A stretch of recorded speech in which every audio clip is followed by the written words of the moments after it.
काही घाई करू नका. एकूणच या निवडणुकीमध्ये भारतीय जनता पार्टी म्हणून कार्यकर्त्यांनी उत्तम काम केलेलं आहे.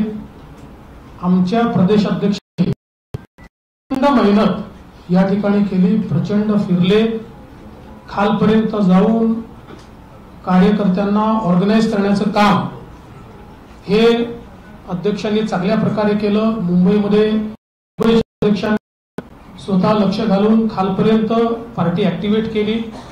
त्यामुळे जरी आम्हाला जागा कमी पडल्या असल्या तरी देखील मी दोन्ही अध्यक्षांचं या ठिकाणी मनापासून अभिनंदन करतो की त्यांनी अतिशय चांगलं काम या निवडणुकीमध्ये केलंय.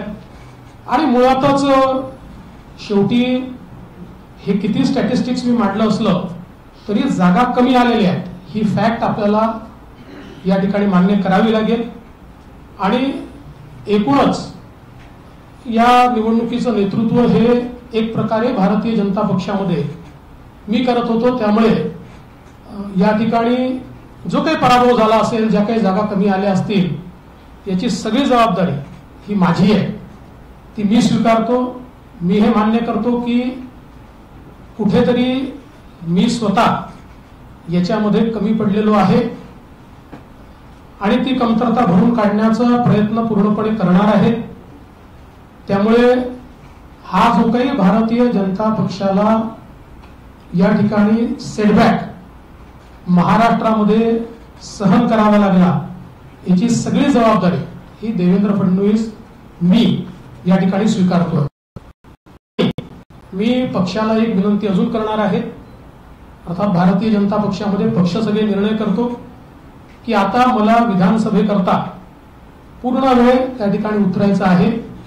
त्याच्यामुळे मी भारतीय जनता पक्षाच्या शीर्षस्थ नेतृत्वाला ही विनंती करणार आहे की त्यांनी मला सरकारमधनं मोकळं करावं आणि पक्षामध्ये पूर्ण वेळ काम करण्याची त्यांनी संधी द्यावी, जेणेकरून ज्या काही कमतरता राहिल्या आहेत त्या कमतरता पूर्ण करण्याच्या दृष्टीने मला माझा पूर्ण वेळ देता येईल. अर्थात बाहेर राहिलो तरी सरकारमध्ये जे काही आम्हाला करायचं आहे ते आमची टीम करेल, त्यांच्यासोबत मी असणारच आहे. या संदर्भात लवकरच पक्षाच्या वरिष्ठांना मी भेटणार आहे आणि मग त्यांच्या सल्ल्याने ते जे सांगतील त्यानुसार पुढची कारवाई मी करेन.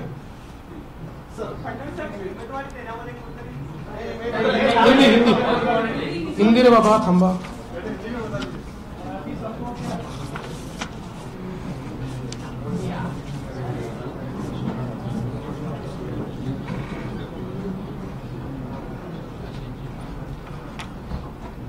कल लोकसभा के चुनाव संपन्न हुए हैं और लोकसभा के चुनाव में तीसरी बार भारतीय जनता पार्टी के नेतृत्व में एनडीए की सरकार को और मोदी जी को भारत की जनता ने आशीर्वाद दिए. भारत की जनता का मैं आभार व्यक्त करता हूं.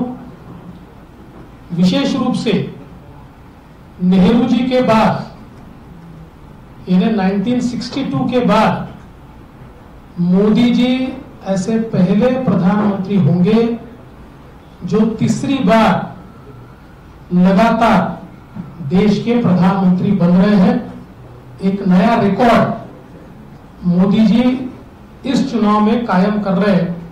इसलिए महाराष्ट्र की ओर से मोदी जी का भी हम लोग आभार व्यक्त करते हैं.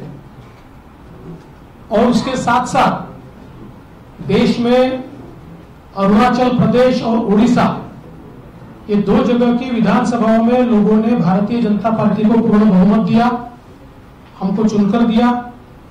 और आंध्र प्रदेश में चंद्राबाबू नायडू के नेतृत्व में एनडीए को पूर्ण बहुमत दिया. इसके लिए भी वहां के जनता का मैं बहुत बहुत आभार व्यक्त करता हूं. मैं ऐसा मानता हूं कि देश में अच्छे रिजल्ट यहां पर आए, लेकिन महाराष्ट्र में निश्चित रूप से कुछ कमी रही है. जिस प्रकार से 2014 में और 2019 में हम महाराष्ट्र को मोदी जी के पीछे खड़ा कर पाए,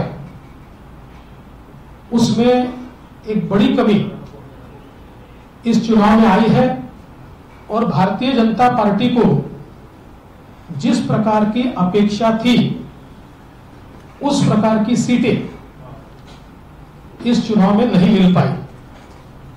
हम लोगों का मानना ऐसा है कि इसके कई कारण हैं, लेकिन उन कारणों की ओर जाने से पहले मैं ये स्पष्ट कर देना चाहता हूं कि ये नैरेटिव बिल्कुल गलत है कि महाराष्ट्र में लोगों ने महाविकास आघाड़ी को चुना है और भारतीय जनता पार्टी और महायुति को रिजेक्ट किया है। अगर हम आंकड़े देखें तो हमारे ध्यान में आएगा कि कुल मिलाकर महाराष्ट्र में जो महाविकास आघाड़ी थी उनको 43.91% वोट मिले और एनडीए को 43.7%, 43.60%, यानी आधे प्रतिशत से भी हम पीछे, कम वोटों से हम लोग पीछे हैं। तो इसका मतलब यह है कि दोनों को लोगों ने समान वोट दिए हैं, कहीं पर भी हमको रिजेक्ट किया है, इस प्रकार की परिस्थिति नहीं है। अगर हम इसको वोटों में तब्दील करें तो महाविकास आघाड़ी को 2,50,00,000 वोट मिले हैं और हमें 2,48,00,000 वोट मिले हैं, यानी मात्र 2 लाख वोट हमको कम मिले हैं। लेकिन सीटों का अंतर इन 2 लाख वोटों का ऐसा है, या इस आधे दशमलव का ऐसा है कि महाविकास आघाड़ी को 30 सीटें मिली है और हमें मात्र 17 सीटें मिली है। अगर हम मुंबई का विचार करें तो मुंबई में महाविकास आघाड़ी को 4 सीटें मिली और हमें 2 सीटें मिली, लेकिन मुंबई में महाविकास आघाड़ी को 24 लाख वोट है और हमको 26 लाख वोट है। महाविकास आघाड़ी से 2 लाख वोट ये मुंबई में भारतीय जनता पार्टी और एनडीए ने ज्यादा लिए हुए। दूसरा, एक और चीज मैं कहना चाहता हूं कि 2019 में हमको 27.84 इतने वोट मिले थे। इस बार हमारे वोट बहुत थोड़े घटे हैं, बीजेपी की मैं बात कर रहा हूं। बीजेपी को 27.84 थे, इस बार 26.17, यानी 1.25 या 1.5% वोट ये केवल हमारे कम हुए हैं और उसमें हमारी सीटें 23 से सीधे 9 पर आई है। और वहीं अगर हम कांग्रेस का विचार करें तो कांग्रेस को 2019 में 16.41 एक सीट मिली थी, 16.41 से इस बार उनका प्रतिशत हो गया 17, यानी आधा % बढ़ा और उनकी सीटें 13 हुई है। तो अगर हम लोग कुल मिलाकर ये सारी चीजें देखें तो मैं ऐसा कह सकता हूं कि भारतीय जनता पार्टी को और एनडीए को या महायुति को लोगों ने अच्छे वोट दिए हैं, लेकिन पॉलिटिकल अर्थमेटिक इस प्रकार का रहा कि हमारे खिलाफ के वोट ये बड़े पैमाने पर कंसोलिडेट हुए और इसका परिणाम मैं अगर बीजेपी का विचार करूं तो हमारी 8 सीटें ऐसी है कि जो 4% से भी कम वोटों से हारी है। करीब 6 सीटें ऐसी है जिसमें 30,000 से कम मार्जिन से हम हारे हैं और 2,000 से 4,000 से हारी है। तो मुझे ऐसा लगता है कि ये जो कंसोलिडेशन है इसको हम रोक नहीं पाए। कुल मिलाकर अगर हम इसका थोड़ा एनालिसिस भी करें तो महाराष्ट्र में महाविकास आघाड़ी की 3 पार्टियों के साथ साथ हमको एक नैरेटिव के साथ भी लड़ना पड़ा और वो नैरेटिव संविधान बदलने वाला नैरेटिव था कि जिसने एक डैमेज हमको निश्चित रूप से किया है। इसको इफेक्टिव काउंटर हम कर रहे थे और हमको ऐसा लग रहा था कि हम इफेक्टिवली काउंटर कर रहे हैं, पर मुझे ऐसा लगता है कि हम इफेक्टिवली इसको काउंटर नहीं कर पाए, ये बात भी निश्चित है।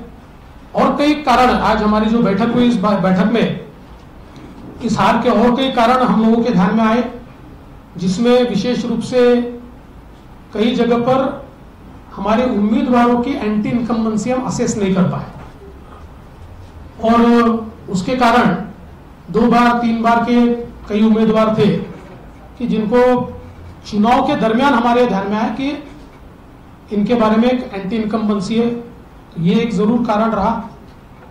हमारा जो बैच का पट्टा है उसमें जो बैच